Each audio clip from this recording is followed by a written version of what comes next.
Welcome, everybody, to this edition of snot in your nose type of shit.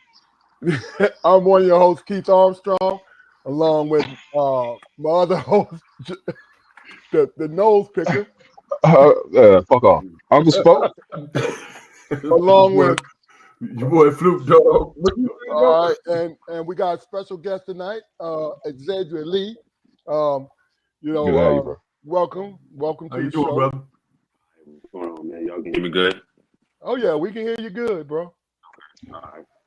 You know, look, and there's a better picture. It looks like it's a sun outside. You know, you must be on an iPhone or something, bro.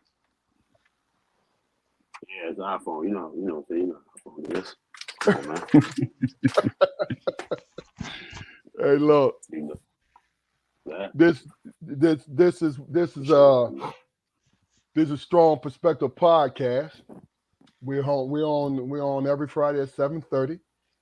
We promote conversation. We promote education. We promote togetherness as much as possible, because we got some cranky brothers and sisters out there, but hey, we win one battle at a time. You feel what I'm saying? Let me do some housekeeping before we move further. This is a Strong Perspective podcast. What we'd like you to do is go to our YouTube channel by the same name, like, share, and subscribe, man. You're welcome to watch our episodes, and we put little shorts on there also. And you're welcome to share those shorts with everybody else that you feel might be something meaningful for people. You know what I'm saying? Because to be honest with you, we're going 2 years strong, and it's been a whole lot of knowledge and a whole lot of good people that cross these airways, and we're gonna continue to do so. You know what I mean? Now that that's out of the way, go like, share, and subscribe, and do your due for us, please. With that being said, Damon, how you doing today, brother? Blessed, man. I had a great day. I relaxed, like I told you, Corey. I ain't do nothing. I just watched the world go by, man. And took in some rays, sat in the park. I said, man, should have been doing this when the summer is over. Yeah. On the last decent weather days in Michigan. Hey, bro, how the hell you get that distracted, man? Look, listen, and you said it with attitude too. I Didn't do nothing. You know what I'm saying? I did. Is this Jaquari. another brother, Keith? Both my brothers, Damon and Jaquari, man. Okay. Yes, sir. Pleasure to meet you, brother. Like Good to meet you, brother. Good to man. meet you. Yeah. Jaquari, how was your day today? My day was cool, man. You know, I'm recovering from Tuesday. It's my 52nd birthday, man. So I'm settling into that. These 52 long hard years I've endured and shined and shit, and I'm just trying to figure out where I'm gonna put my foot next, You trying to plant your 2 flag, hard bro? years of suffering. No. Why not? 52 long hard years, yes, sir. Yes, sir. We're happy belated, man. Appreciate you. All right, X, how you doing today, man? Welcome, man. Thank you for coming on, because this is a pleasure for us. How was your day today? It was good. Just regular, another day at the job, man. Okay. But it was, the weather was nice, like you said earlier. Can never beat that. Other than that, everything was copacetic. Ready to get a little oil in me. You know what I'm saying? A little sippy sip, probably. You said that. Oh, you bought the old. Yeah. Some little Oh, oil. there you go. Yes, sir. Yeah, where you from, bro? So my dad was in the military, man. So they I grew up traveling. So both my parents are from Carolina, though. Yeah, they from. But I grew up. I lived in Kansas, Maryland, Virginia, Germany. Okay. And then Texas. Yeah, so I got a little bit of all of that. But my heart is here. It's where I've been here since 02. Graduated from college in 01. Got out here and moved to Winston first, and then came on to Raleigh in about 02. Been here ever since. But, Okay. Everybody, whenever somebody talk about some oil or something, I'm thinking they from back from where we come from. Oh, where y'all from? Where y'all from again? Pittsburgh? No. Oh, We from Detroit, Detroit, man. Detroit, right? Yeah. Yeah, that's right. That's right, Detroit. You know what's funny? I believe I got that from college, and I think it may have been somebody, one of my teammates from either Flint. We had a bunch of people from Flint. Okay. We had a whole bunch of people from Detroit at the school anyway. I went to Prairie View, and they mm, had a Michigan club. Matter of fact, and I had a whole bunch of homeboys from Detroit, Flint, teammates, people that didn't even play Okay. ball, but yeah, well, that's a state I have yet to visit, man. Out of all the states, I've been almost everywhere. I ain't been to Michigan. Well, well traveled. I look. Yeah. First of all, Michigan knows how to form grown as men, right? Yeah. But sometimes it can be a little hard on the soul, though, brother. You know what I'm saying? Yeah. So when you make it out, you appreciate the hell out of it. That's the real, I mean, Yeah. that's it's the real shit. got some. I mean, we got a commercial like a tourist commercial they show in Virginia. So Oh, sure. That's yeah, great, man. Oh yeah. yeah, I'm thinking about that oil, that grog, or that steam. that sting. Man, I That's heard what that we call Steam. it. That Steam Yes, was Yes, sir. new. yes, sir. I ain't heard the other Yeah. one. You said grog. I ain't heard Yeah. that one. Rock, Yeah. yeah. You hear that? That's a That's when pirate drink. yeah, that's when you're drunk. You talking about some grog. You know Drinking what I'm grog. saying? You know what I You mean? don't care what it is as long as it's wet and it burns. God damn it. Yes, indeed. Yes, indeed. So X, you're new to our crowd, man, and why don't you tell us a little bit about yourself, man? And you don't have to be. You could be as detailed as you want to be, or whatever.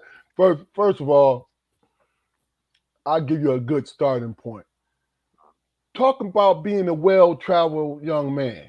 Yeah, that's When right. I was getting ready to start with that, man. yeah, I already said that. Yeah, so I grew up traveling, man. I was blessed with my dad being in the military. I was born in Kansas, but we didn't stay there too long. And from there, we moved to Newport News. Yeah, we were there about 4 or 5 years. And from there, we went to Germany for about 5 years, and then you know made it back to the states and was in Texas. So that was an interesting. To see Virginia. See, my parents from Carolina, so we got family, of course, all over Carolina, Virginia, going up north, all the way to New York, Connecticut, D.C. Baltimore. My grandmother was in Baltimore. So being in Texas, man, we had no family. Um, so it was different being I was about 11, 12. So meeting a lot of people for the first time in that particular part of the globe with no family was different. I mean, we lived in Germany, so it wasn't too much of a what you call hassle to adjust.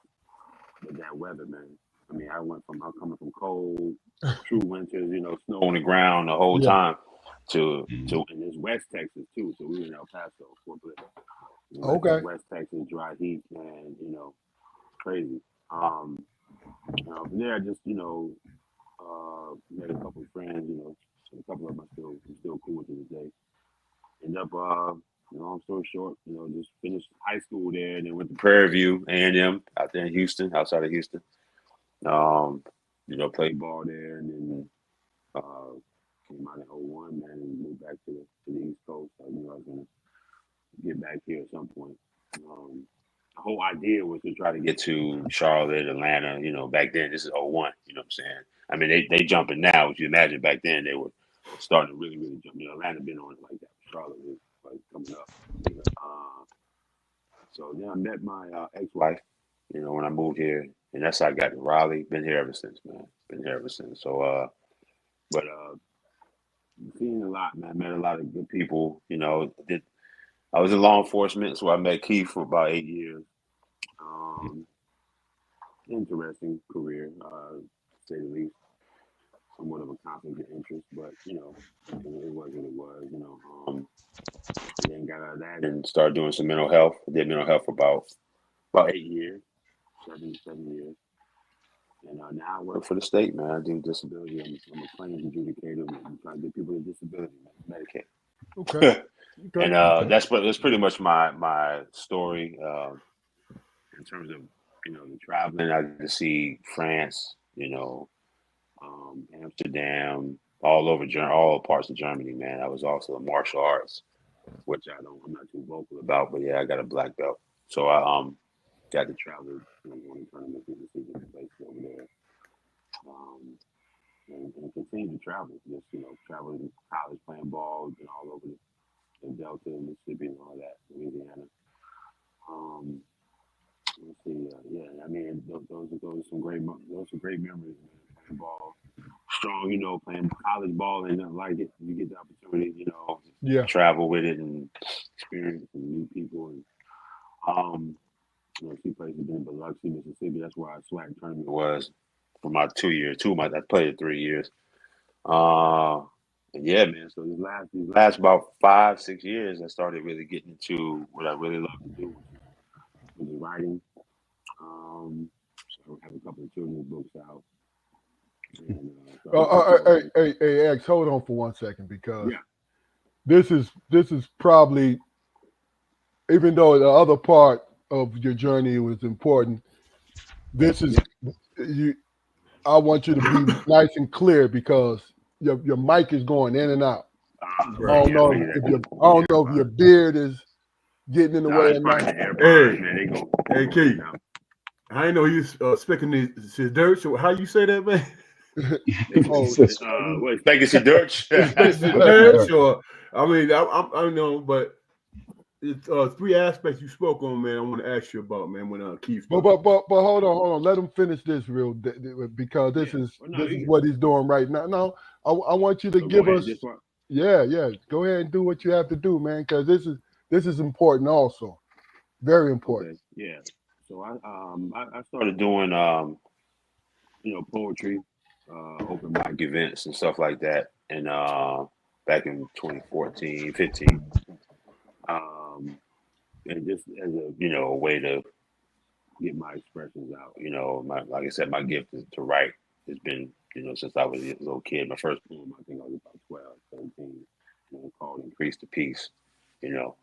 A young black male writing a poem called "Increase the Peace," but I ain't did nothing of it, and so I actually tried to hone in on that gift, and I started writing, and eventually got the courage to get on stage, man. And from there, just been performing.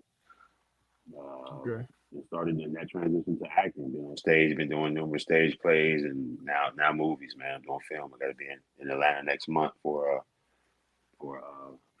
film shoot. It's a web series. A series it's supposed to be on Peacock, but I'm not really fine to speak too much on it. But Gotcha. yeah, man, yeah. That's what I'm doing now, man. So I'm excited about it. Congratulations, bro. Congratulations, man. Yeah, thank you. Definitely. And Damon, what were you going to say now?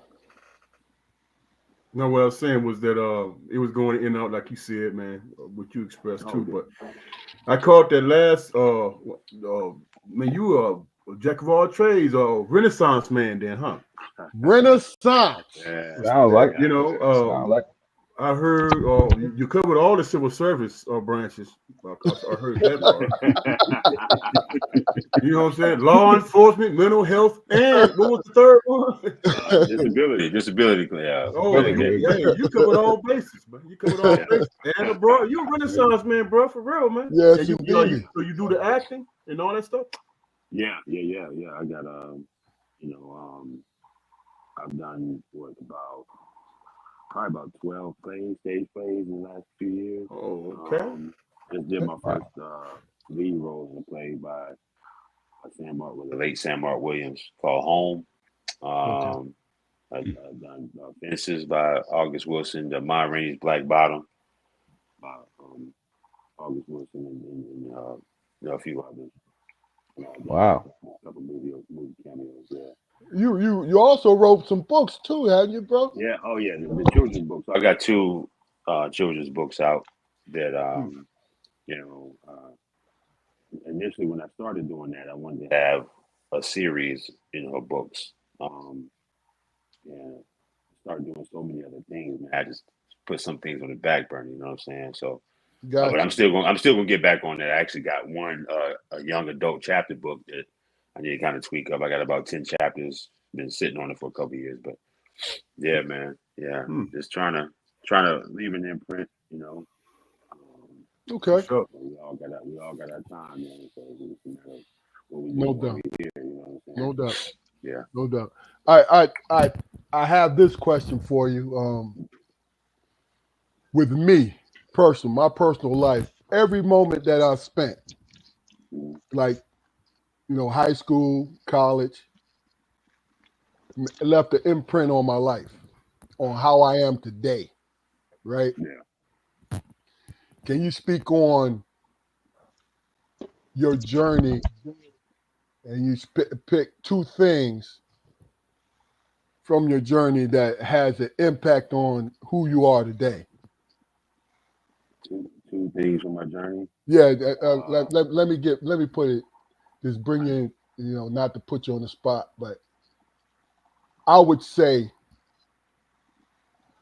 one of the things for myself is growing up with my two brothers, right? Being the oldest, and I had two parents who are old school, and I was not responsible for my brothers, but understood that all three of us were our brother's keepers. Right. So that influenced me when it came to when I played basketball, right? When I played football, when I played when I said played, when I worked in law enforcement for 30 years, is I always felt like I was responsible for people. Yeah. And that came from my upbringing. You see what I'm saying? Yeah. You see where I'm going with it? Absolutely. Yeah. Yeah. You know, so Yeah. And I kind of mirror that somewhat as in your footsteps, because of course a few years younger than you, but yeah, my both parents and didn't have any siblings. However, as I told you, growing up, being able to travel, meet people from all over the world, different perspectives, and having a father who was a military man, yeah, he was a Southern man, but he was a true black man. He was a you need to know you a black male, young, growing up in this racist white society. That's what I had. That's what I had from as far as I can remember, 5, 6. And then he was a talker, a lecturer. He was one of those straight old school. Son, sit down. I'm gonna talk to you, and that was a couple oh of yeah. hours later. You know what I'm saying? No, Hey, no, do we that sound we Told familiar? me we familiar with that, brother. I figured that. Look, when you said both parents and plus strong, I've been knowing you for what 02, man. Back we went to Yeah, courthouse when I went to yeah. courthouse. Broke bread and waxed quite a few times. Philosophic. So yeah, I can already imagine what y'all had, what y'all had in the crib. But I would say that, and then that kind of propelled me to want to always seek. My dad always used to say, ain't nothing gonna come to you. You gotta go out there. You gotta go out there and find it. You gotta go out there and look for it. You gotta. And so I started seeking, man. By the time I got to college, I wasn't a reader growing up, but I started reading. I mean, books that just opened my eyes to different perspectives on many topics, religion, culture, ethics, everything, man. And that's around that age where I started, I guess, what they call it knowledge, coming to the knowledge of self, Yeah. Mhm. being able to define who I am, and really not, not let any other concept or whatever, define me. I got to define me for myself. I got to define myself for me. And yeah, and just being around people, man. Like you said, at 16, I worked at, I'm sorry, 18. At 18, I worked at a YMCA with kids. Well, actually, let me go back. So when I was about 11, 12, because I always went to summer camp growing up, that was what I did. So when I got a little too old, my mom was like, hey, you're a little too old. I was about 11, 12 doing summer camp. And there was an opportunity to volunteer. So you can. So my mom looked at it like an economical perspective. From an economical, she was like, "Look, I can save us some money, yeah, and you know, so you get to take all the trips with the kids, and so for 2 years straight. But so from it's either 11 and 12 or 12 and 13, man. I volunteered with these little kids, man. I was like a big brother, like I had no siblings, so that's what really got me to really. That's why children's books and just really all my life. You know, I had a little campaign. I started a little Facebook thing years ago called Save the Baby. I got it from, of course, the late great Marvin Gaye with his song. But just just having compassion for children, and then realizing that that's the future, man. You know, we all cool with what we've experienced, but they just coming up in this world. You know, they just need guidance. They just need wisdom. They need understanding, and so with hope that they can be those adults like you brothers doing today. You know what I'm saying? Like we all doing right now. There's so many of us out here doing it. So much people out here that ain't fucking this world up. But, you know, as Bob Marley said, he used to say, they asked him why he worked so hard and why he did so much. He's like, the people trying to destroy this world ain't taking no time off, so why should I? That's real. So that's real. I would say that upbringing, man. Definitely the upbringing, experiences, you know, and then, you know, yeah. Okay. It's funny that you. Yeah, it's funny that you admit. Listen, I want you guys to answer that also, and then you can ask your question. Do you remember the question? Nah. No, man, you keep going, and now I'm getting partial stuff, man. No, I'm talking about the question that I asked. I asked what part of your journey influenced you the most today, or who you are.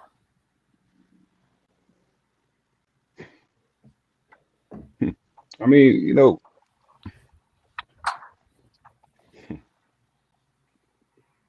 that's not an easy question for me, man, because you know I understand. You know who I was when I was a kid, man. You know, I was searching for understanding, and I didn't feel like there were too many people who had it for me. So instead of me, you know, internalizing that search, you know, I kind of shut down at times. You know what I mean? Okay. And I was satisfied with just, you know, running with the status quo. I didn't really like do anything that I wanted to do until I started going to Central. You know, when I started acting a little bit. You know, I always wanted to do that. When I was in high school, you know, I was a jock. You know, I was playing football, basketball.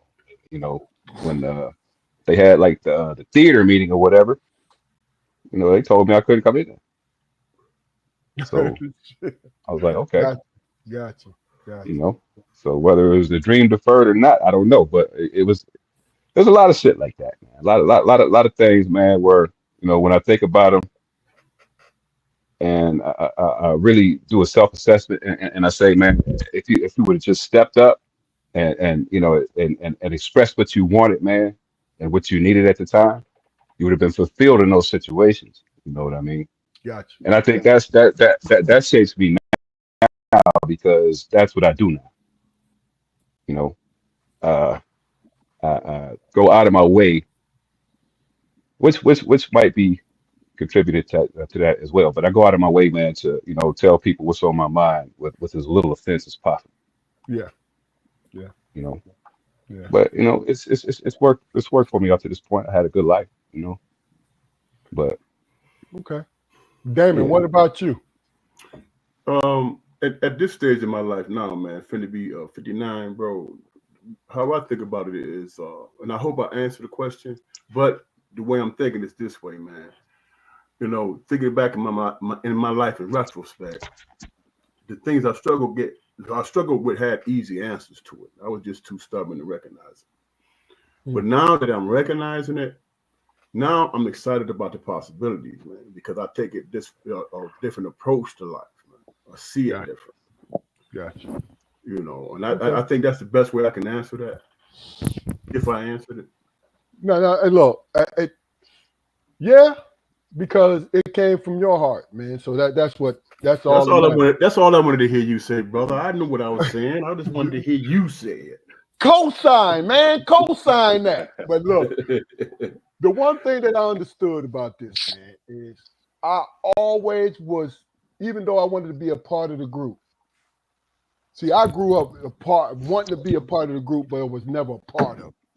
You feel what I'm saying? For one reason or another. That's just how it was laid down. So when I realized that sometimes you have to be on the island by yourself, whether you want to be on the island by yourself or not, for your own well-being, who you are. You see what I'm saying? Because the one thing about it is you have to establish who you are as a human being. That's it, to me. And I'm not talking about that's the end all be all. I'm saying in order for you to achieve the things that you achieve in life, you have to be happy with who you are. You know what I'm saying? Absolutely. Yeah, that's part of the reason why I even asked the question more than anything, because X, you were you, like I said, I said this before. What's going on, Robert Michener? KJ, what's going on, brother? Look, X, you, for real, that's real shit. You are a well-traveled human being. So people who and I don't know how you feel about the phrase army brat, but your father was in the military, right? Yeah. You don't get a chance to put down roots. Yeah. Right. But you became a student of human behavior because you had to. Mm-hmm. This is my guesstimate. Now, if you don't agree with me, I understand. But I would see it where you would have to not fit in on every place that you and your family landed, but understood who you were when you landed there. You feel what I'm saying? Yeah. So that's part of the reason why I asked more than anything. Mm-hmm. You know what I'm saying? Let's just do this. What got you onto, and be a little more in depth with it? What got you onto the acting bug? Because you, like we're Facebook friends, so I saw you when you started doing the spoken word and you started doing the different things when you wrote the children's book. I mean, I'm seeing this in real time. You feel what I'm saying? Yeah. But what made you because let me put it like this. Me personally, people call me a nice guy, but my ego is so fucking gigantic, it's not funny. If you feel what I'm saying? If people who know me know that it is, but I don't try to get, I don't project it on anybody. But the point I'm trying to make is, what was it that said, you know what, this is what I want to do. I want to jump on this stage, and then I want to jump into this film. You know what, man? As far as acting, when I was a kid, man, I was a huge movie buff, man. Well, just not just movies, but just TV shows. And growing up in the '80s, of course, Cosby Show and many other sitcoms. Back then, it wasn't a whole lot on TV, nowhere near as it is now.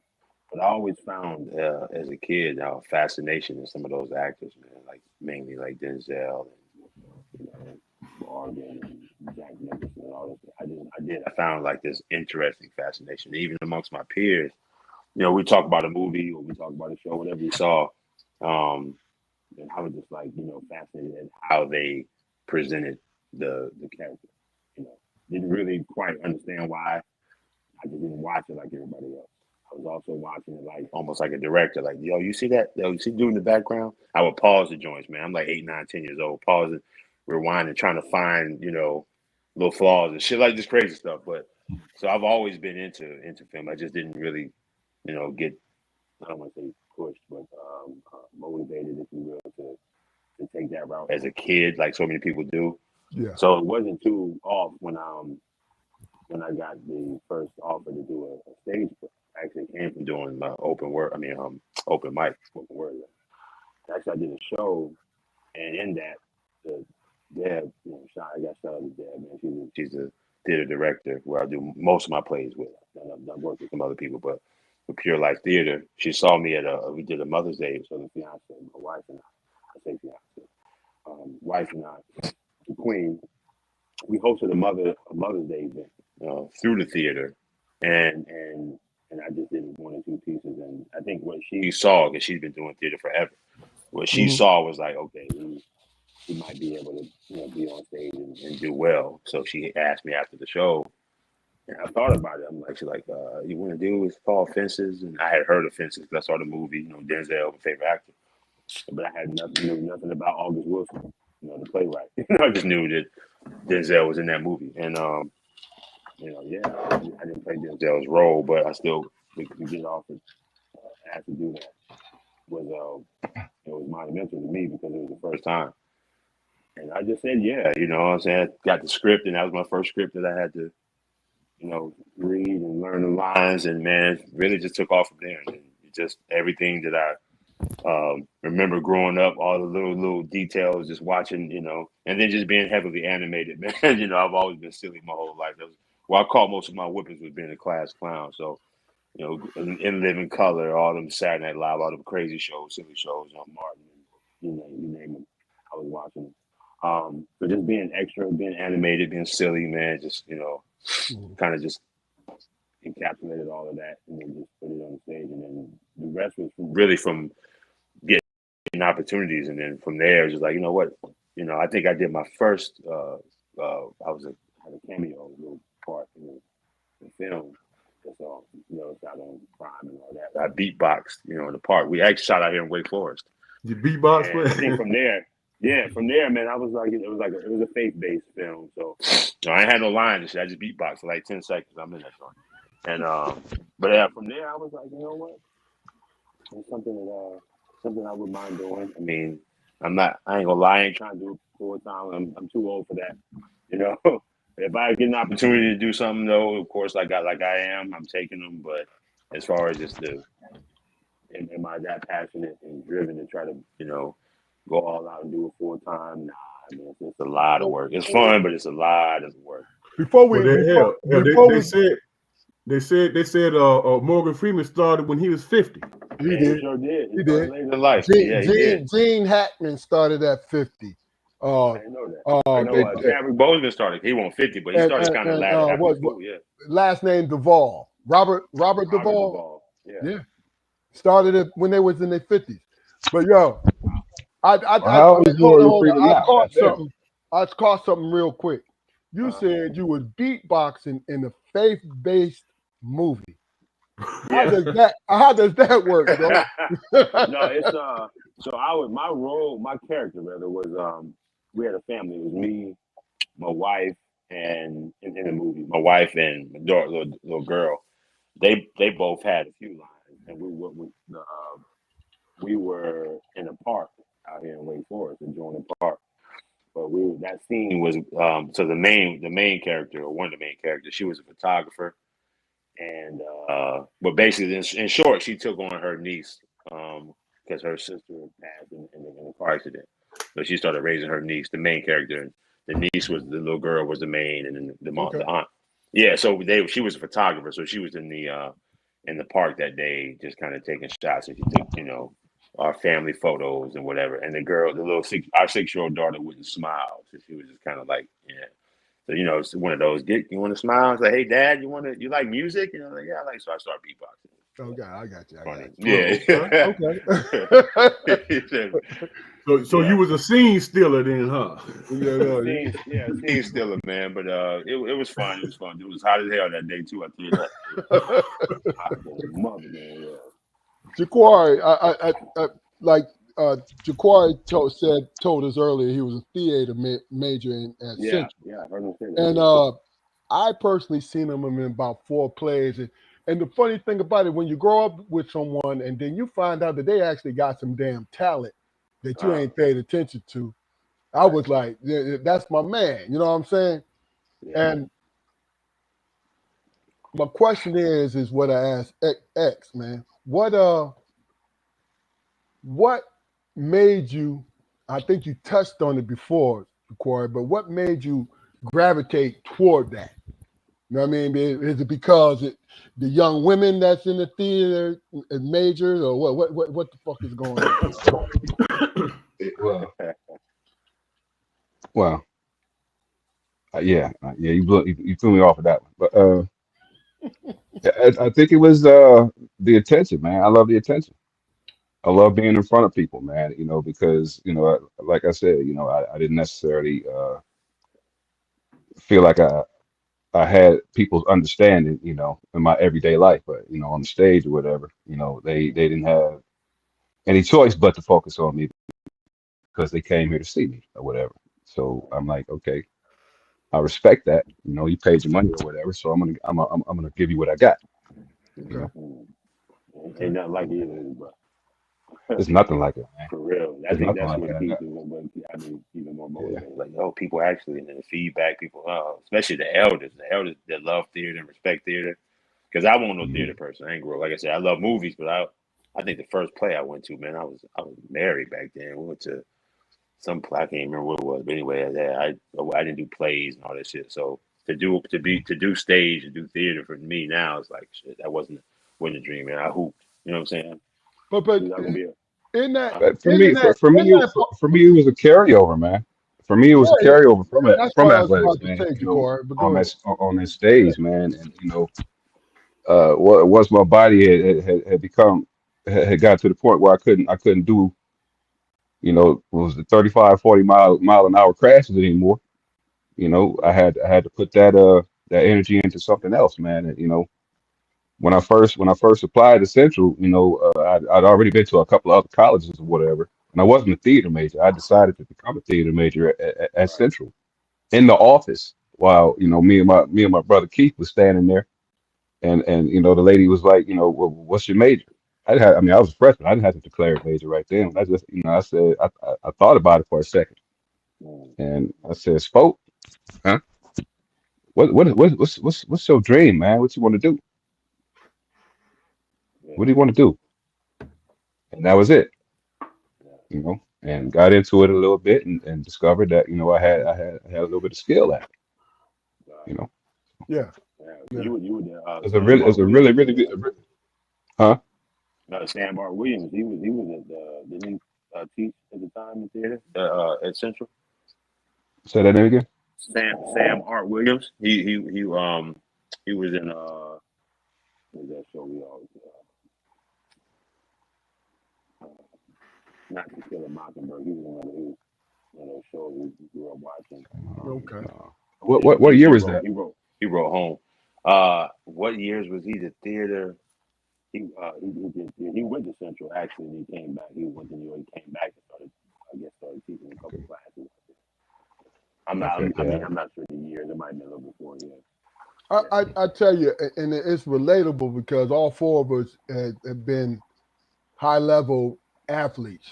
You know what I mean? Mm, I had to learn because the years I was at Pitt, we was in the Big East, and they would interview us after the games, before the games, different things like that. And being a starter, it kind of either you either put up or shut up. You know what I'm saying? mm, And you had to learn how to be in front of people when you're on that basketball court. Flute, yeah. X, y'all know. When y'all on that basketball court and y'all the main guys, you have to do what? You have to understand that people are focusing on you. You know what I'm saying? Mhm. So from you three gentlemen, I'm just trying to tie it all together. Your sports experience. Mm. Tell me how you relate that into, acting, into just life lessons on being in front of people. Damon, we'll start with you, and then X will come to you, and then Jaquar. For me, the acting aspect of it, man, I can No, no, imagine no, how. no. Listen, no. I'm not talking about acting. I'm talking about you being on that basketball court, being one of the main guys. What it did for you in your confidence, who you are. Well, I had to make it make sense to me, man. My whole thing was, after when I was in college, after 15 games, I was tired of it. Then I had 15 more games to go. So I had to find a reason. My reason was, okay, what can I do? What can I try? And that type of thing. And when things started working for me, I'm like, shit, okay, I can get into this. You know what I'm saying? Especially when you get into that zone and the whole gym turn that bright yellow, you know what I'm saying? And you can't miss. You know what I'm saying? I experienced that on several occasions, and it was good to tap into it, man, because I never thought that there was an avenue for me to take. But as it pertains to life, man, um, I know that whatever I tried, it was going to work out. All I had to do was get in my comfort zone and make the effort. You know what I'm saying? So for me, pass or fail, failing, I'm not going to sit up and say, well, failing is not an option. No, failing sometimes is a good thing because it humbles you, man. Yeah. It humbles you and it makes you focus on, okay, I made this mistake. And think about all the opportunities in life, man, that you had that. Think about all the situations in life you had the opportunity. I made this mistake.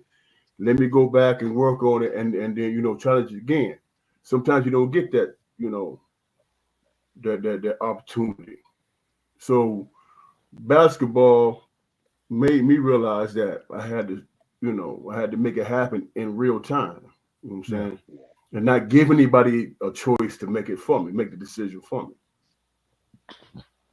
And great answer. Just to give you a back before you answer, just to give you background, Damon is in his school's Hall of Fame basketball. You know what I'm saying? Like this is what this is what he's speaking from. Now he'll tell you every day, and I say every day, oh, I didn't care about basketball. You feel what I'm saying? But I knew deep Man, down we talking about X, bro. he gave a fuck about it. Now We we're talking gonna about move X. on from you. Yeah, but I just said that just for some context. X, Yeah. just relate Nah. your basketball journey, man. Just for GP. I want people to know. Yeah. Now mine is pretty much, and you spoke on that failure part. Like for me, I kind of wish I did have more, failures. When I first played, I was the first time ever playing organized. I was 12. I was in a private school, 7th grade. I ain't never touched the ball. So next thing you know, the same private school. Long story short, next year in 8th grade, I'm on varsity. You know what I'm saying? 9th grade, I'm starting varsity. And I'm dropping about 20, 23, 24 games. So, I mean, for me, it was just like, it was definitely a confidence booster, but it was like, it was a confidence, morale. And like you said, being a man, everybody know, you the man, you the one dropping all the buckets or whatever, whether y'all winning or losing. That's the mother just dropping 30 points. They lost, but that motherfucker is bad. Um, So I think for me, and that's a segue into my next one. We won the best team. I transitioned from the private to the public school my last 3 years. I almost had to start over. I played JV, and that's probably where I felt any failure came because I was like, I know I was getting other playing varsity, but they had that year they were stacked with seniors, and then junior year, and I had a coach, shout to my high school coach, but he was old school, like he was like, you a big man. My big man don't dribble the ball down the court and shoot threes. And I could do both. You know what I'm saying? That's all I did at the price. So that was that back. Yeah, it's probably when I felt some sort of failure. I'm like, I can't even do what I'm doing. But I didn't realize until later on that, that helped me, better my post game. So basically, and then my year it came back saying, Coach, are you ready? This your year, you got the green light, so I can shoot threes. You know what I'm saying? But I didn't let it, get turn me down too much because I shot the threes and I ended up leading. I was second in the city in scoring and whatever. And led the team and went to college and continued that. But what it did, I think that moment where the coach said I couldn't do something for the first time in my plan, from 7th grade to now 11th grade, I can't shoot threes. Actually, no, my sophomore year. Actually, so because he was the head coach, but he was the man. So second, third game of the season, You know, I shot about 2 threes and get the rebound, you know, coast to coast. You know what I'm saying? Coach sat me down. Boom. Old school coach. I'm like, damn it. I'm like, fuck basketball, man. Yeah. I'm like, man, I don't want to play no ball. So, but I was fortunate to. I ended up walking on to school because you know I wasn't heavily or highly recruited. Part of that was me. You know, I didn't push myself enough. You know, if I would have pushed myself hard, like my pops always tried to get me, I probably would have had some offers and stuff for it. But I still, regardless, had the opportunity to play. Played 3 years in the flat conference, man. And great memories, great stories. You know, Sure. it got me to realize that if you want something, man, you just gotta, you know, first of all, if you want it, and I think for a lot of people, you know, they're trying to figure out what they want in life. But once you realize you want it, man, just dig deep and go for it. Get it. You know, I learned that because I probably would have at least made overseas some shit. I did get invited after my senior year to Utah to the overseas camp, but man, my hoop dreams are faded by then. So I went out there. I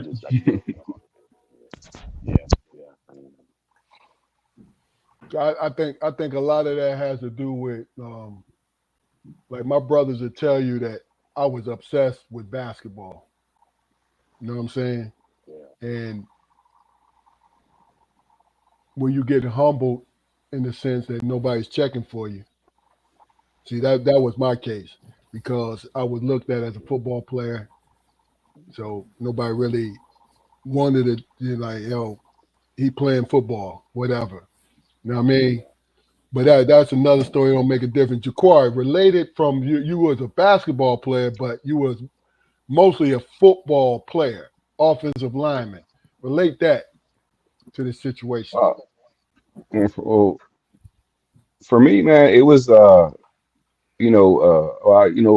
moved to Carolina in 2001. You know, I graduated in 91. Graduated from high school in 91. Moved to Carolina in 91 and decided to play football. You know, but in 2001, I was 28 years old. You know, so I, took a chance, walked on, and at Central made the team or whatever. And I had some successes, man. You know, those bright shining lights that I had when I was a kid. I had those flashes, man. But physically, I just couldn't do it anymore. You know, and I injured my knee in practice one day, and I said, the hell with it. I can't do it, and they wouldn't give me money anyway. So I said, I'm just gonna be a student. So I'm in the theater department, and around the time that I had decided I wasn't gonna play no more, it was a play that it was called Barbershop. It was written by a former student. I can't call his name right now, but it was written by a former central, a central graduate or whatever.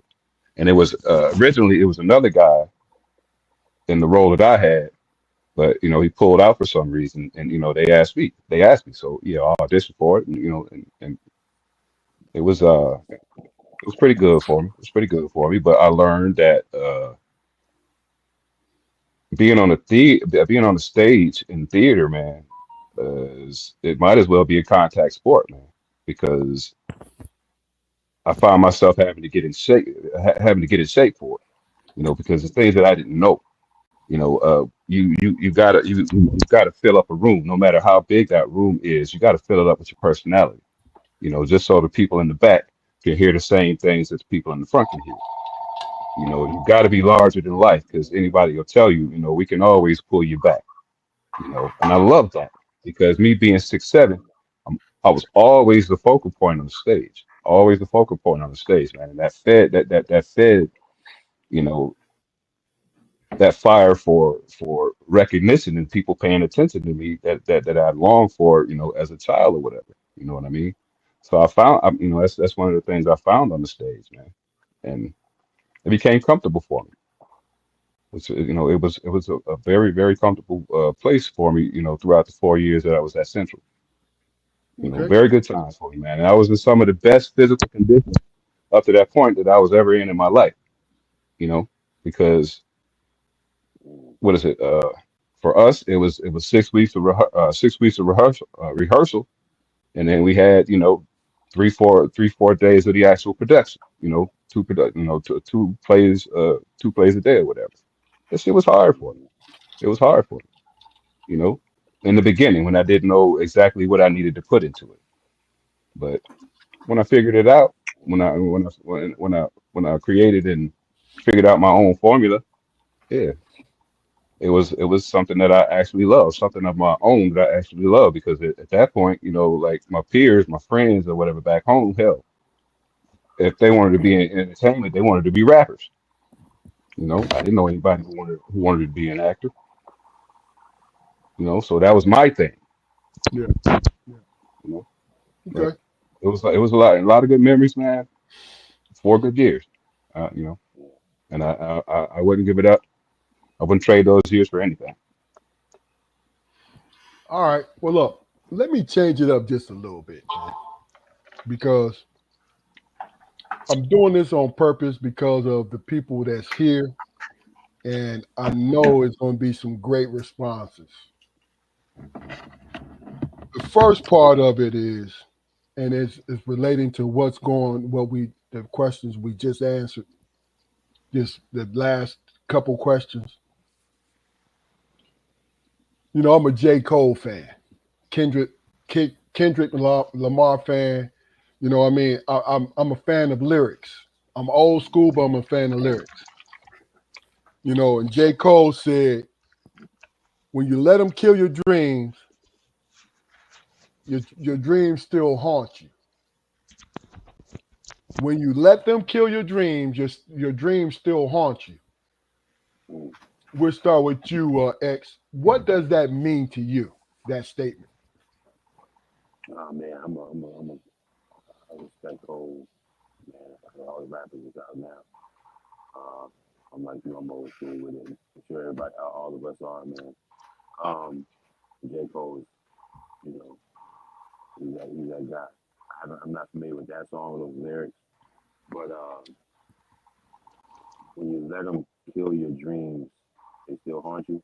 Your dreams still haunt Your you. dreams still haunt you. Yeah, I think it's metaphorically speaking about your inner demons. Because then, first of all, them letting them kill your dreams mean that the outside or opposing forces. Okay. Those are the ones that actually kill your dreams. Your dreams are internalized. Your dreams are your thoughts, your feelings, your emotions. We think sometimes we just dream when we sleep. We dream when we awake. We dream when we walking right now. Right now could be a dream. We can all get off this podcast and literally go live a dream. You feel what I'm saying? So metaphorically, I think it's when you allow outside or opposing forces to sort of dictate or kill, your vibe, if you will, or your hopes and your aspirations because of for whatever reason, then those same things that you desired, the same dreams, the same feelings of hope or whatever, they're gonna haunt. Basically, meaning because you let somebody else, pretty much get in your way when you should outside of yourself. So I think basically what I'm getting from it is internalize it, go for it, don't let anything externally, stop you, or else Okay. they will haunt you. Or I guess will. Meaning because that haunting is an interesting word he chose because it could be we think ghost or whatever, but it could be just like damn, how we all would talk like, man, if I would have made that one decision 20 years ago, Yeah. I could be here. Yeah, if I'd have taken that job in that place, or if I'd have moved, if I'd have on the court, if I'd have just made that one move, we'd have won a championship, whatever. It still Yeah. haunts, so you still think about it. So if you let somebody outside or a force outside of yourself destroy your dreams, destroy your vision, then they're gonna haunt you. They're gonna be Gotcha. there. That's what I get. Okay. Damon, what about you? What I get from it is him having regrets, man. Could be when you talk about dream, that doesn't affect anybody else but yourself because it's something that is a situation that you're thinking about in terms of the future and how you want to go about it or whatever. And then somebody comes in, how do they destroy that? That's something that's with you forever until it's accomplished. Until you lose your will or whatever. But I'm saying,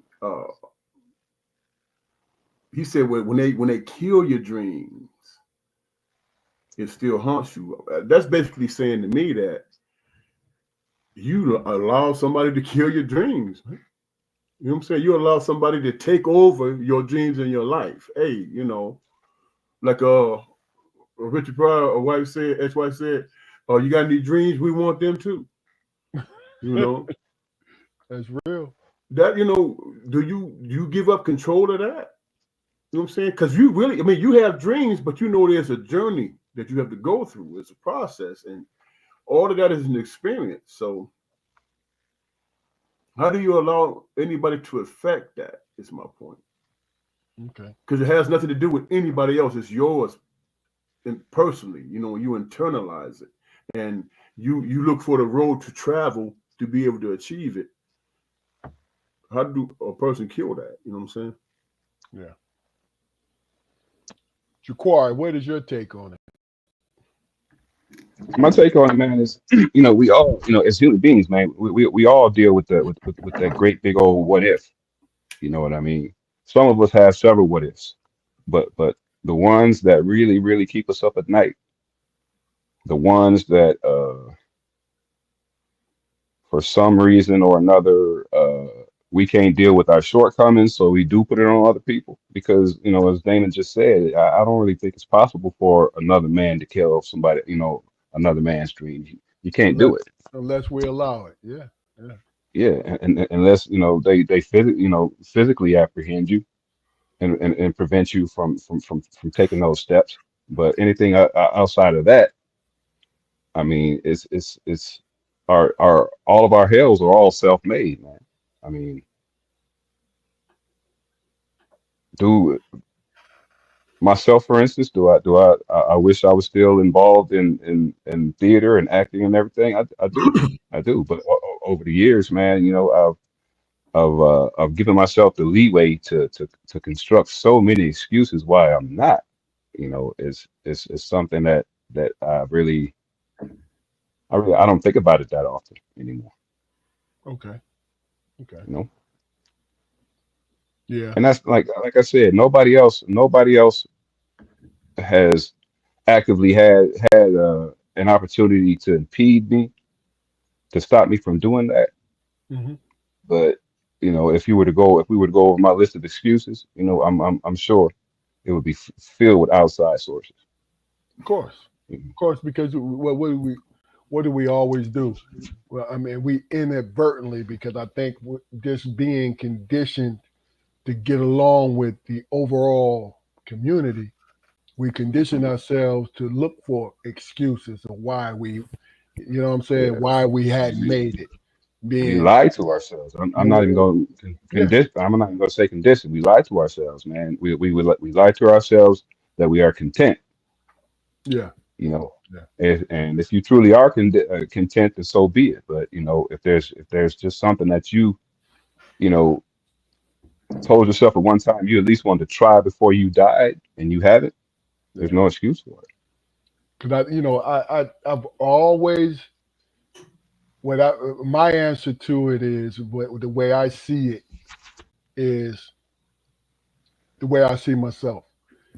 I've never the only talent that I feel, whether it is or not, that I feel I've had was leading, leading people. You understand? Making the difficult decisions and really and truly deciphering where I'm going. When it comes to an artistic talent, I don't, I really can't see that I have anything other than maybe putting a pen to paper sometimes when I'm feeling pissed off, when I'm feeling low. That's when the artistic side comes out. But hell, I'm not pissed off and I'm not low a lot of the time. So that talent don't come through. You feel what I'm saying? Or could it be a question that you just haven't found the medium yet? Well, maybe. But the one thing that I know is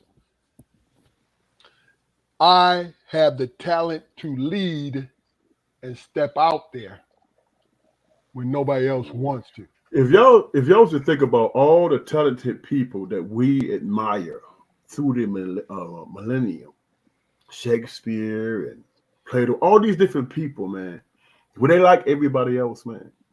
No. What made them famous? Giving their own thoughts and ideas and their own concepts, right? That's what it was, and they depended on, because think about all the people who are famous but died paupers and shit. You know what I'm saying? Didn't reap the benefits from. I would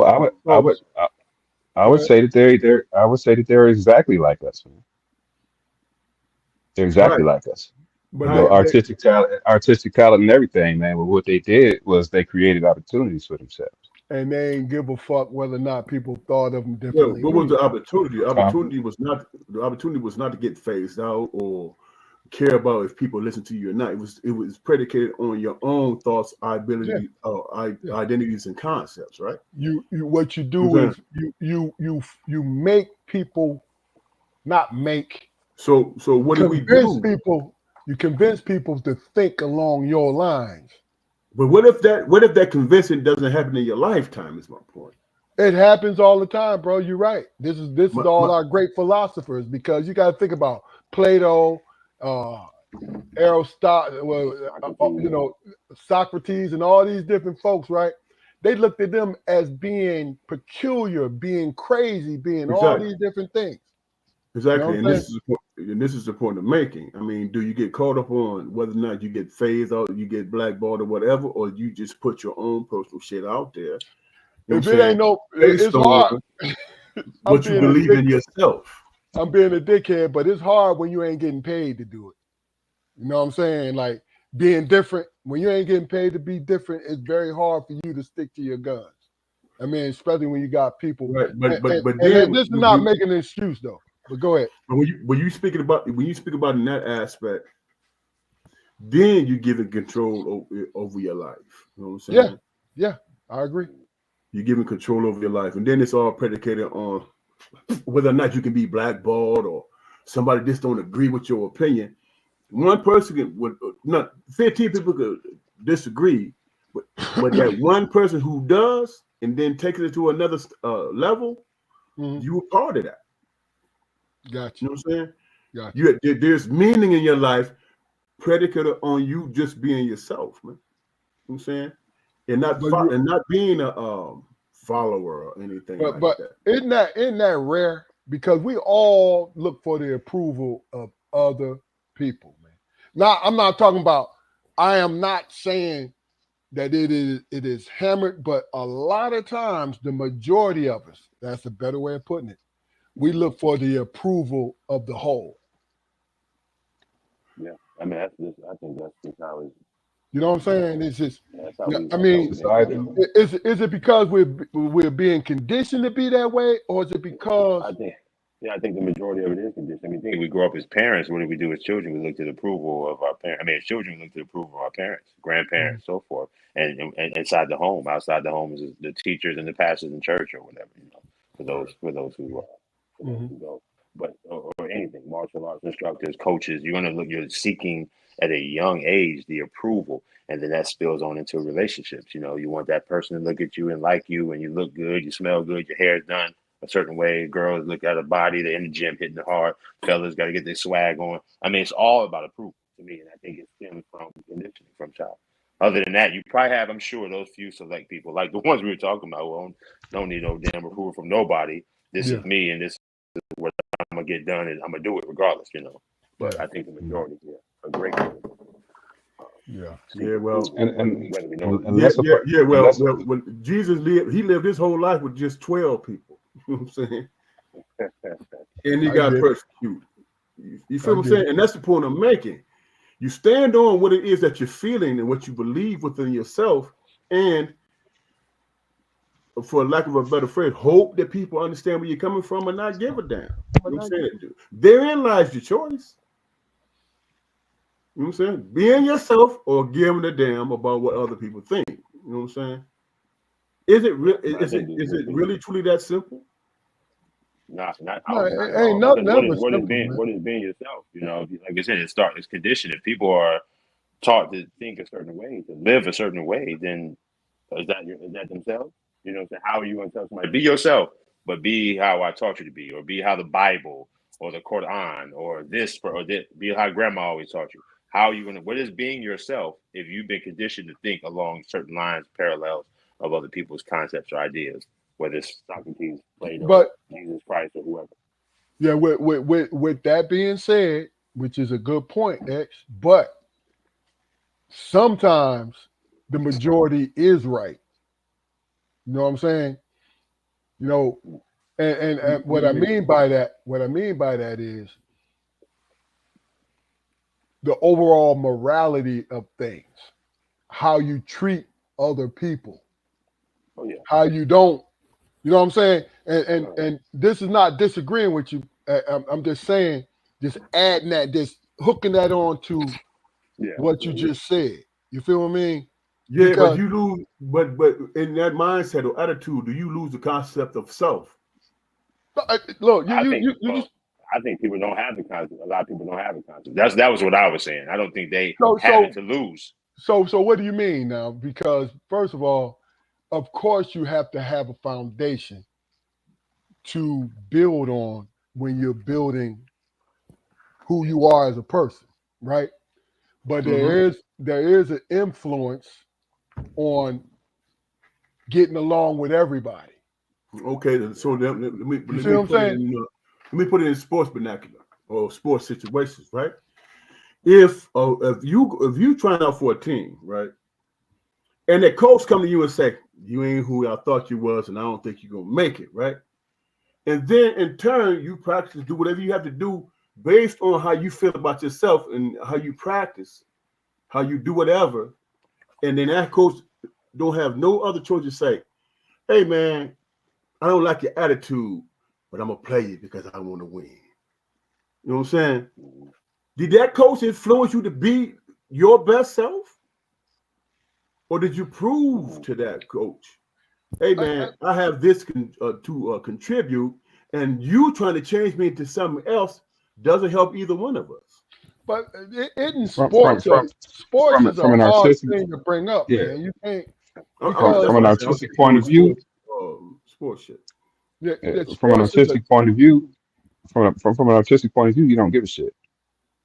Yeah, you don't. You don't care. You don't, because it's all about the individual, which makes Yeah, which makes sense. this is what I'm going through, and this is the way I choose to express it right now. But when And whether you accept it or not doesn't really make any difference. Doesn't make it because a when you damn bit of play, difference to me. when it's a team sport, there's got to be some structure in order for the team to win. But this is a sport. Yeah, but This is entertainment. yeah, No. Listen to what I'm saying. I'm not disagreeing with you. I'm saying to you, I think that was the wrong. I think that was kind of the wrong example, because team sports is different from being an individual. Way different. no. Well, I'm gonna push back. I disagree, because if that was the case, you wouldn't have a Kobe, you wouldn't have a LeBron, you wouldn't have a Dr. J, Okay, you wouldn't have an MJ. Hold on now. Hold on. Now, hold on. Now, we all lived within those times, right? If we want to keep it a buck. Now, how many of us thought that they was mavericks pushing against the grain? Better question. Better question. Individuals. Better question, Keith. Not to cut you off, but how many of us consider those men artists? Damn, Would you consider Michael? that's a good perspective, though.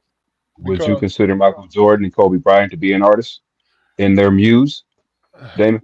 I think more Kobe. MJ stayed within the structure. You can draw that conclusion just by the artistry of how they move and how they score and how they you can draw that conclusion, but it was predicated on the fact that they took on their own personal thoughts and concepts and made the team adjust to them. Is my point I'm making. I think the only one who did that was Kobe. Michael Jordan succeeded in a high level within the team structure. Michael Jordan? Yes. Think about it. Let me clarify. Let me clarify a bit more. When Michael Jordan won how many dunk contests in consecutive years? How many dunk contests titles did he win? He only won two, man, but I don't think they was Okay, consecutive the though. two. All right. Well, Yeah. whatever one you remember in particular, the dunk that he won with, would you consider that to be artistry? Yeah, Me isn't that the personally, logo on his shoes? no. Listen, me personally, I am not debating whether or not he was an artist or not, because you have to be an artist. You have to be an individual. And Michael Jordan, to me, this is why I said I would think more of Kobe than anything, because Kobe emulated Michael Jordan in a lot of ways, but Kobe was more of he played more as he's a great player, more of an individual than Jordan did, because Jordan was able to play within the team construct and excel exceedingly. Okay. You see what I'm saying? Outside of the team construct, the physical acts that they executed, would you consider that to be artistry? Yeah, but that's the point. I'm not disagreeing with you. Yeah. You know what I mean? I'm not That's my point debating of that. thinking. I was just Yeah. saying that, he grew Kobe and Jordan together. I would say that Jordan was successful at the traditional game, was all this, and it blew up within the traditional structure like that. Bam! I'm taking this shit and I'm taking it to here, where nobody's gonna be able to come. Right? Kobe was like, "Yo, I'm going to take your moves. I'm going to emulate them, but also I'm going to put my own personal stamp to it." That's the artist in him, because that's what Kobe did. Put his own personal stamp to it. You know what I'm saying? But that's the thing about it is, I don't believe in the GOAT debate. People who are fans of this podcast know I don't believe in the GOAT. I don't believe that shit at all. I believe that Michael Jordan was probably one of the greatest leaders of men to play.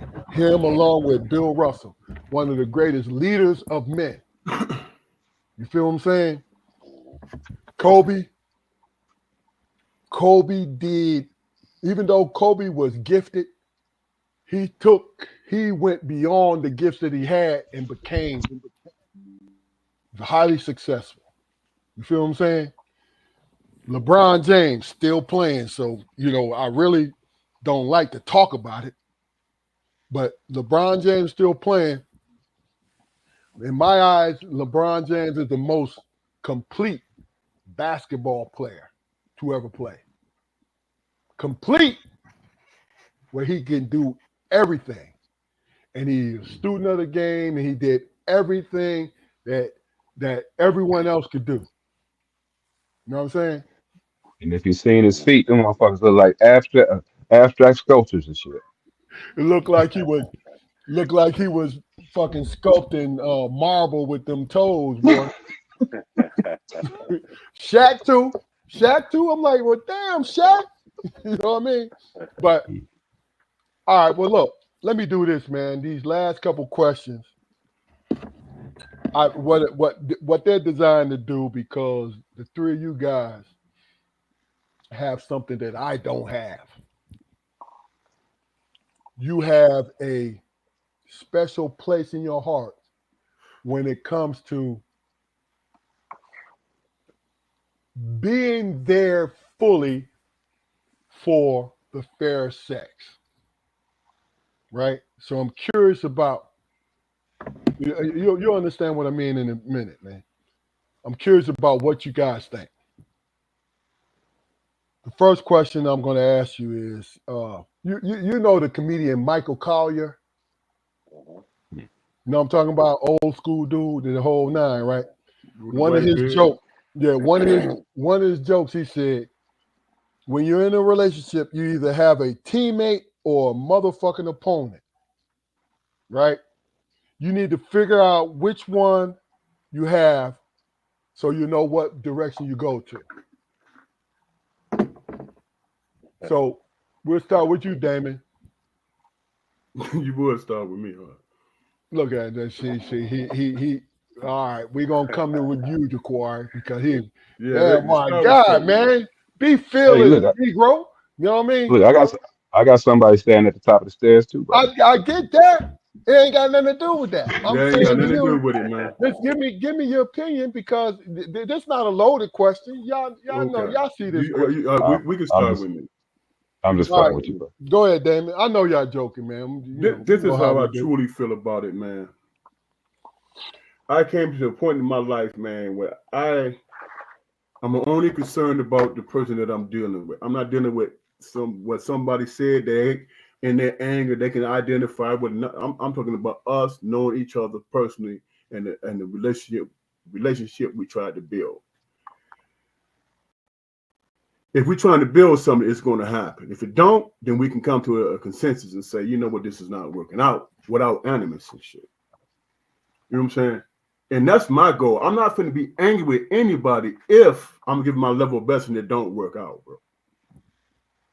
I'm not going to have that argument. You know what I'm saying? Because then that takes me away from what I'm trying to achieve in the future. You feel you follow what I'm saying so far? So as far as who needs to be this and that, I think it's a equal thing. The goal is to find somebody that understands when you at your weakest point, not to judge you, but to say, you know what, I got it from here. You know what I'm saying? I got it from here. And then when when you pick yourself up, we can get back on the same page with each other. And that's the goal. It's not to be, well, I don't agree with you and we just can agree to disagree. And that's the damn relationship. That shit, when has that ever worked out? Yeah. You know what I'm saying? When has that ever worked out? I mean, if you decide that you want to be with a person, you're either gonna come to the conclusion that it's not going to work, or it's going to work, and you have to have some patience and understanding. And that's what, in my estimation, my humble opinion, that's what I've been with, and I've been with mine for 40 years. So Okay.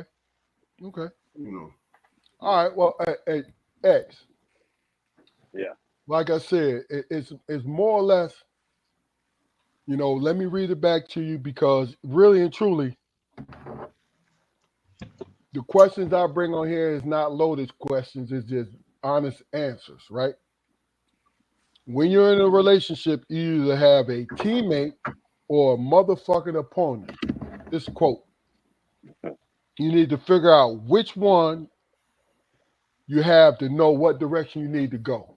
What is your opinion about that? Man, I think he's dead on, man. I think and we're talking about relationships and taking traditional man woman. You sounding far away. Is there a way you can know, adjust so we can hear you clearly? It's probably my AirPods, man. Is that better? Yeah. Yeah, relationship, man, to me is all about the foundation. I think Damon pretty much said everything that I would have echoed. So it's about that foundation. If that ain't solid, you know what I'm saying, then really ain't got nothing. So I think in him using the terms teammate or opponent, I do agree. I think if you want to make it, you got to have somebody on your side that's solid, somebody that got you. You know what I'm saying? And that's that teammate. Oftentimes, though, the teammates can become your opponents, and that happens. I know from a personal perspective. I know from other people where they ride or die, they everything, and then next thing you know, whatever the situation may be, we can all kind of put fill in the blank on that. Next thing you know, you got an opponent. So it's kind of I agree with it. You're gonna have a teammate opponent, but it's not figure out which one at that time. Unless he was saying at the time you figure out, damn, this motherfucker was my teammate, now she's my damn enemy or opponent or he or whichever. Then we got to figure it out. And you make some changes necessary, or it ain't gonna be. You know, it's destruction waiting to happen. Mhm. You know what I'm saying? I think that we gotta just have that solid foundation. And if it's solid enough, you know, I ain't gonna look. You know, we're gonna go through. We're gonna have our shit. We're gonna like Damon said, agree to disagree. Does it ever work? I mean, I don't know. Shit. Easier Yeah. said, you know. Yeah. Said. Okay. Jaquari. You Well, need I me? mean, it's Do you yeah. Go ahead. need me to read it to you? One more time. Yeah, yeah. Because this is not a loaded question. This is just your honest opinion. And but really, this is a creating brownie question, to be honest with you. But What does that mean, bro? what does it mean? Brownie You question. always got to create brownies in your household, baby boy. Come on, stop playing. When you're in a relationship, you either have a teammate or a motherfucking opponent. You need to figure out which one you have so you know what direction to go to. Yeah, I mean, you know, we all heard y'all saying, man. You know, was it iron sharpens steel, or however the hell the adage goes, or whatever. I mean, at no point throughout the duration of my marriage, man, have I ever expected full compliance from my wife. I think anything past that is totally unrealistic. You know, I mean, either that or they stopped making them kind of men fucking decades ago. You know, that situation ain't been, you know, uh, it hasn't been. I don't know the correct word to use, but I don't know a lot of people's households who you know who get ran like that or whatever. You know, are we gonna have disagreements? Yeah, of course we're gonna have disagreements. You know, but what's the lesson to be learned from these disagreements? You know, do we argue for the sake of arguing? Do we argue for the sake of being right? Or do we argue because this is an issue and we both have a sensible solution to it? And for some reason we're not communicating well enough with each other to convey those solutions, you know? And what's going to happen the next time we have a disagreement? Are we going to go through the same stupid fucked up dance that we're going through now? Or do we sit down and hear each other out? Mm-hmm. You know, even with that being said, man, I mean, rarely does it happen. You know, people argue, you know, firm foundation or not. You're going to have a disagreement with the person that you're with for the rest of your life. The person who you share a bed with, you're going to disagree with them. Okay. Do you have the same disagreements? If you do, then that's what the issue is. You know, that's what the issue is. I mean, you know, if I'm arguing with my wife, shit, I hope the guy's about something different from the last time we argued. Because if it's not, then you know, ain't neither one of us doing the work. Okay. You know, it's the same. It's the same thing. We talked about when we talked about failures or whatever. Why do we fail? Why is it important for us to fail? So we can learn from the failure and figure out why we failed, make the adjustments so shit don't happen again. Right. But yeah, but in that aspect, man, shouldn't we be honest with us, at least with the persons that we're trying to build a life with? Because we all know for a fact that, you know what I'm saying, being petty is a choice, man. That's true. You know what I'm saying? Being petty is a choice. But by the same token, when you think about the relationship you were in, and it is a situation you trying to build on or whatever, who knows you more than that person? They know your weaknesses. They know everything because you revealed it. You revealed that self because you're trying to be yourself, right? And now comes the pettiness. Are you going to be petty and argumentative because you can, because you have something over me? Or are you going to have the wherewithal to say, I can't be that? I have to be understanding if I'm trying to build something. So either way, you got choices to make, right? So what you're saying is part of it has to do with your maturity level. Exactly. That's exactly what it is, bro. So you can either choose to win an argument or advance the relationship. Is what you're saying. You are absolutely correct. I had to scream that, brother, because that's the truest thing that you could say. You can take one for the freaking team, bro. Yeah. You know what I'm saying? Hey, That's it. man, you've been wearing your socks for like 5 days now. Is that an issue? No. Hey, Because hey, why hey, why am I Sonny, doing? Because no. the sock You because look Because at your these are feet. these are sock only drawer is empty. pair. No, These are only bro, pair to keep my feet bro, warm. Is bro. that an issue? No. It's like this. It's like this. You know what, Because the honey? sock drawer is empty. You know what, honey? You right. I done had these damn things for 5 days. Let me change them. Hey, and Keith. And then she say, Let and me wear stop another using pair for 5 and days. Keith. She said, and stop using my soap to wash them out. You know what I'm saying? Is that an Yeah. issue? Man. Yeah. See, look, once we get to that point, then I got to figure out whether she like me or not. Look, Right. Because I she tell say, you well, what. you've been wearing them socks. You've been wearing them socks for 5 days, and I'm gonna say, well, it's because the sock drawer is empty, huh? But look, the funny thing is, You know, so you think? when she look at you and say, "Hey, man, peel them damn socks off your feet and put some new ones on." You know what I mean? The operative word is peel. like, but look, you know what though? I just say this, man. What I learned how to do. This is personally what I learned how to do, and not successful every time, but don't have the failure rate I did when I was younger. Is take one for the team. Like sit there and don't say shit. As much as I want to say something, I'm gonna look like, all right, you know what I mean?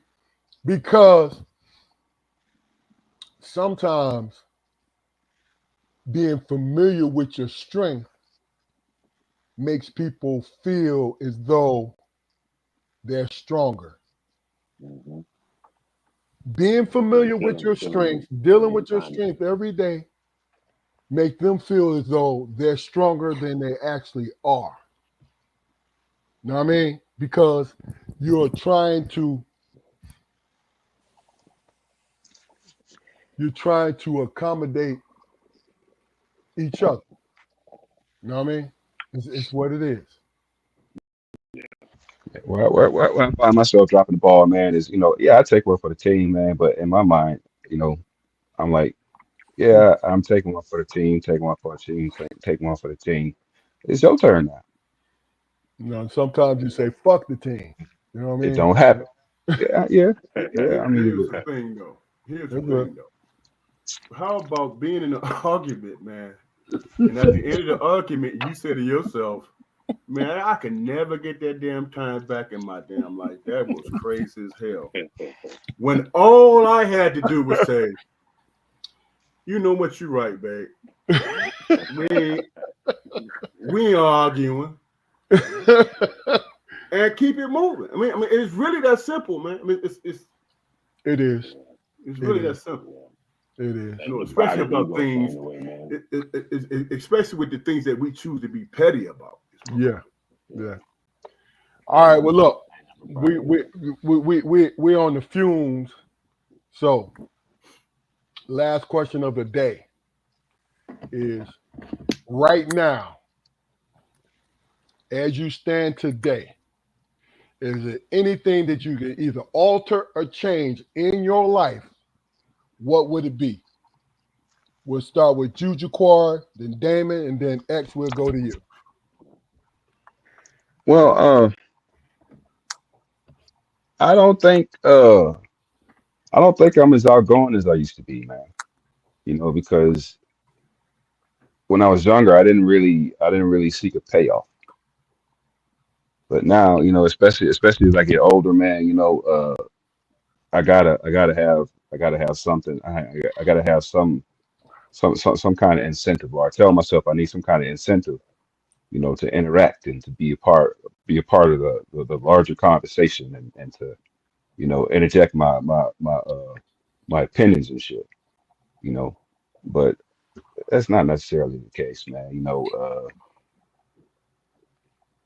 I like to, especially in a group setting, man, you know, sit around and try to get a feel of everybody's, you know, opinions and where they're coming from or whatever. And, you know, and in doing that, I often miss opportunities, you know, to say some useful shit, you know. So just being a little more, you know, just putting myself out there a little bit more, man, you know, and not necessarily, you know, standoffish because, you know, in my opinion, man, you know, the definition of being standoffish is you know, just, you know, a high level of useless arrogance. I say useless arrogance because, you know, arrogance is not necessarily a bad thing. You know, vanity is not necessarily a bad thing. You know, it's when people get the perception that you're trying to force that on them. That's when it becomes an issue. You Okay. know, so yeah, just speaking first, man. Putting myself out there. Okay. Damon, if there's anything But that you can alter or change right now, if there's anything that you want to do. well, hell, if I can change it, shit, I'd be 6'8" and 6'9" like my brothers and shit, man. But the only thing I had control over is what I got control over, and you know what I'm saying. Hopefully, the wisdom that I gained along the years will help me with the future things that I'm experiencing, man, and people that I'm engaging with can benefit from it too. You know what I'm saying? I mean, it's Yeah. just something that's out there that we don't have control over. You know, I'm not clairvoyant, or I don't have no crystal ball. I just you know, deal with the situation the best I can. You know, and depending on who I'm dealing with, if I expect that person to be in my life, then I'm gonna be compromising and understanding. Okay. You know, Yeah. Gotcha. Gotcha. X, is there anything that you can alter or change? What would it be? Yeah, honestly, man, I would, you know, don't have regrets either. Every everything, every experience along the journey is, in my view, for a legitimate reason of understanding.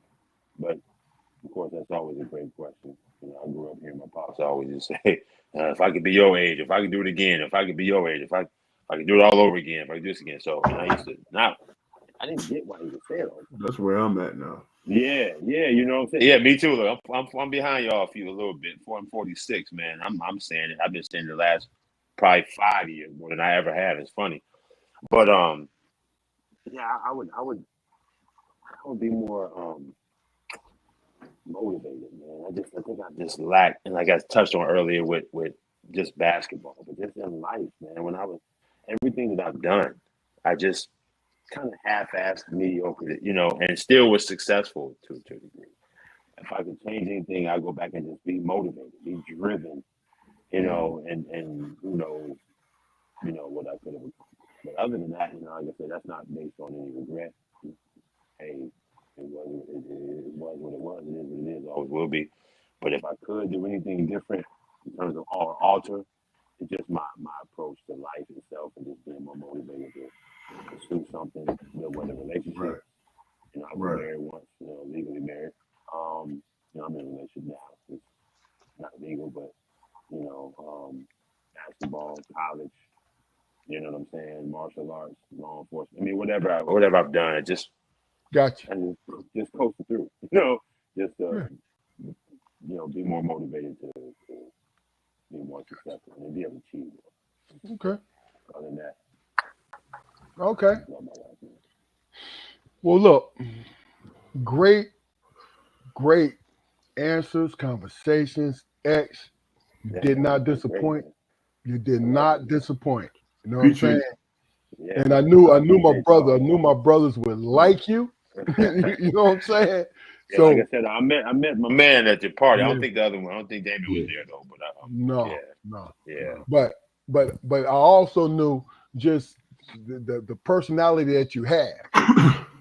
and just the way it exudes, the energy that comes about when it's personal on the screen, knew that this would be a great episode in our podcast. And I thank you very much, brother. I really do. Absolutely. And Absolutely. you are whenever you want to come on, Yeah. whether or not you want to promote a movie or a book For sure. or a stage Oh, yeah. play, come on. We got you. All you gotta do is let me know. And I will, man. and I'm putting you coming up front and center. You know what I'm saying? I appreciate that, man. Yeah, you I have got a some stuff. website? I do have a website, but I gotta tweak it. It's kind of, I do everything myself. I'm straight Independent with all my stuff, but yeah, it's a Johnny AJANIK. I'm sorry, AJANIK 13. JohnnyK13.com. I do a lot of my theater work through Pure Life. That's purelifetheater.com. Okay. You know, but yeah, I'll do that, man. All right, well send it to me. And Yeah, what I'm gonna do is each episode that we have, I'm gonna throw it. You see the clicker on the side down on the screen? Yeah. I'm gonna throw it up there at least Okay. twice a episode, so Y'all people do this know. once a month or what? No, we do this every Friday at 7:30, Oh, bro. every Friday. Okay, yeah. And it's all live, man. So Yeah. this is what we do. Yeah. You know what I mean? Yeah, well, y'all keep going, man. I'm proud. My cousin Malika, she wants to know where your movies are streaming. So the one that's only one that's streaming now is my little beatbox cameo. Now it's called Amazing Gracie, and it's on I believe it's on Prime. It's streaming on Prime and maybe Peacock and Hulu and Prime. Okay. It's called Amazing Gracie, Gracie. The It's a good beatbox. movie, The beatbox it's a good according movie, to the faith base, though. You know, yeah, faith-based film. You know, it's just a good little plot twist. You know, that's cool real. to be That's real. And that's real. and from what I heard, I know they were keeping us posted. They won some, not won, but got nominated for some, I guess the awards or whatever. She says, "Amazing Grace." Was it amazing? Gracie. Yeah, Amazing Gracie. yeah. Uh-huh. So I think she's seen it. That's why she put it up there. That's why she put it up. Yeah. Okay, so and then, I'll be in Atlanta next month, but that'll be sometime probably. You know, let them know. Hey, every time you drop something, I'll be like, yeah, that's my dog, man. That's my dog. That's my man. So hopefully that day will come, man. I'll be, you know, pointing at the screen like, oh man. Yeah, man. Okay, well. But I appreciate it again, though, fellas, man. It's been real. Yeah. You did It's a a great job, great man. platform you got here too. You know, I love it. You did a great job, man. That's real. Any last words of Strong Perspective Podcast? Please go to our YouTube channel, like, share, and subscribe, because what we do, we promote conversation. And we always have some of the best human beings on this podcast. We have some of the best conversation on this podcast because it's real podcast. Now, this is not a gimmick.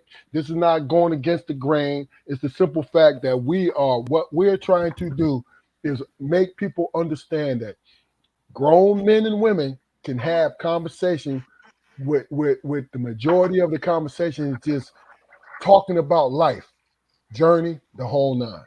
That's what we do. You know what I'm saying? Hey, we can get controversial and we can talk shit, especially when Damon talking about Trump. And we can talk shit. You know what I'm saying?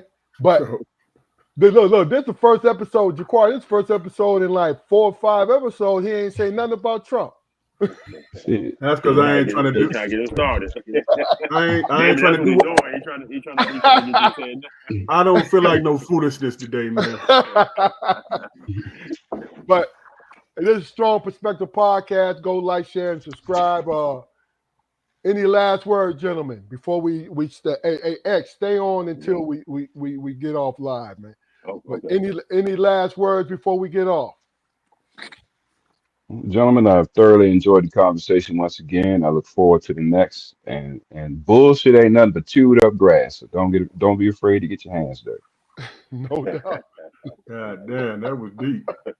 Yeah. That's the bullshit. No That's doubt. Chewed up grass. No doubt. Anybody else before we go? I can't follow that, bro. No, I'm good. Yeah. He ended it good on that, man. This is Strong Perspective Podcast. We'll see you next week at 7:30 on Friday.